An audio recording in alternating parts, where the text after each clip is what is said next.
Dios te bendiga, te saluda tu amiga Alejandra Hex. Este día comenzaremos leyendo el libro de Amós, capítulos 1 al 4, la injusticia y el llamado al arrepentimiento.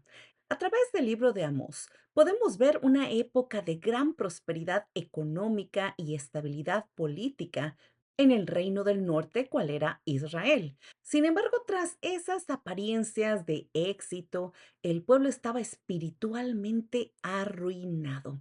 Había idolatría, había corrupción, había injusticia social y una religiosidad increíble que dominaba la nación. Amós no era un sacerdote y tampoco era un profeta, era un pastor y cultivador de higos en un pequeño pueblo al sur de Jerusalén. Y Dios lo llamó a dejar ese trabajo que él realizaba para comenzar a viajar al norte y así denunciar los pecados de Israel. Su mensaje fue muy incómodo, pero era algo urgente que él debía de hacer porque el juicio se acercaba y solo el arrepentimiento genuino podría evitarlo. En ese momento los templos estaban llenos, los tribunales eran injustos, los ricos como siempre oprimiendo a los pobres y los líderes religiosos predicaban paz cuando había corrupción por todas partes.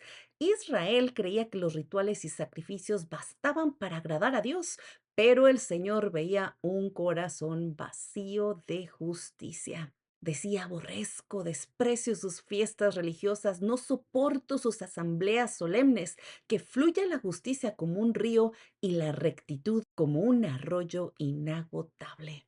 Y comenzamos leyendo Amós capítulo 1. Así dice el Señor: por 3 crímenes de Damasco y por 4 no revocaré su castigo. Así dice el Señor: por 3 crímenes de Judá y por 4 no revocaré su castigo, porque rechazaron la ley del Señor. Así dice el Señor: por 3 crímenes de Israel y por 4 no revocaré su castigo, porque venden al justo por dinero y al necesitado por un par de sandalias.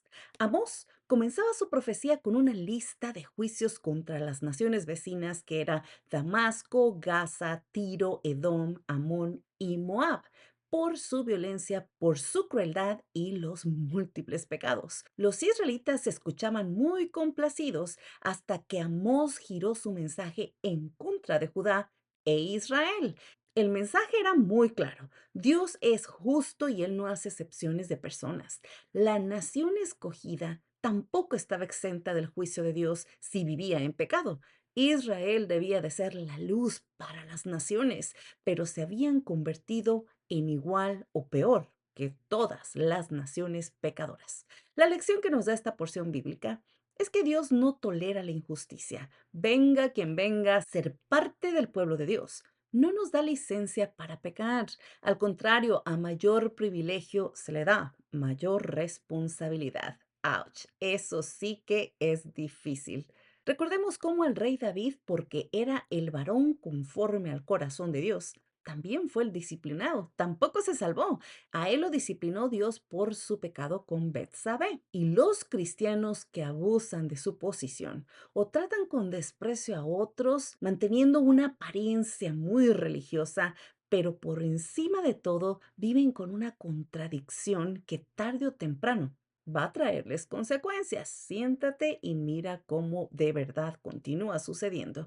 Hoy les exhorto, mis amados, a examinar sus corazones, a preguntarse si la fe con la que viven es coherente a la manera en cómo estás tratando a los demás. ¿Cómo estás viviendo? A recordar con esta historia que Dios desea justicia en cada palabra que dices, en cada decisión que tomas, en cada relación que tienes, a recordar que tenemos una responsabilidad para vivir de acuerdo a lo que Él ya estableció en su palabra. ¡Qué gran lección! En Amós 3 dice: oigan esta palabra, israelitas, palabras que el Señor pronuncia contra la familia que saqué de Egipto. A ustedes solamente he escogido de entre todas las familias de la tierra. Por eso los castigaré por todos sus pecados. Israel había olvidado su llamado original. Ellos ya no se acordaban que deberían de ser una nación santa, el ejemplo de justicia y de misericordia ante todos los demás. La relación especial que tenían con Dios no era precisamente para afanarse de esta posición de andar diciendo, hey, nosotros somos la nación escogida, nada nos puede pasar. Esta relación y estos privilegios eran para reflejar el carácter de Dios. Qué importante y qué triste que fallemos una y otra vez cuando el Señor nos da ese tipo de responsabilidades, ¿verdad? Amós en este momento utilizaba imágenes muy poderosas, como un león que rugía, dice en la escritura, como una trampa que se activaba, como trompetas que sonaban, para poder demostrar que el juicio de Dios no iba a ser repentino ni caprichoso, sino que iba a ser una consecuencia directa por la desobediencia del pueblo, no porque al Señor se le haya ocurrido decir, bueno, ahora voy a usar esto o el otro, no, esas eran las consecuencias de todo lo que ellos habían hecho. La lección que nos da a nosotros es conocer a Dios y conocer sus caminos para poder ser responsables y aprender a vivir conforme a su verdad, no a lo que creamos, no lo que deseamos, no lo que creemos es correcto, sino vivir de acuerdo a su palabra, reconociendo que vivir una vida sin fe y sin obediencia es vivir una vida en hipocresía. Hay que recordar cómo Saúl conocía también los mandatos de Dios en su tiempo, pero su desobediencia lo llevó al rechazo divino. Puedes leer la historia en Primera de Samuel 15. Si tú y yo decimos que creemos en Dios y asistimos a cualquier iglesia porque nos llamamos cristianos y comenzamos a hablar de Dios y creemos que eso es suficiente, bueno, mis amados, les traigo la noticia de que no es suficiente. Nuestras acciones no reflejan la justicia de Dios. La espiritualidad sin ética es una religión vacía. Y mira que de esos estamos inundados en este mundo. El día de hoy yo deseo exhortarles con estas palabras, a recordar que el conocimiento de Dios no debe de inflar nuestro ego. No hay que cometer el mismo error que los israelitas. Hay que aprender de esos errores. Hay que comprender que debemos de vivir una vida sometida a Dios. Para que ese ego que nos sale de foul porque ni siquiera batallamos, se nos inflama el corazón cada vez que sentimos que estamos protegidos o que estamos en gracia. Y como los israelitas creemos que tenemos todo el derecho de hacer lo que nos venga en gana.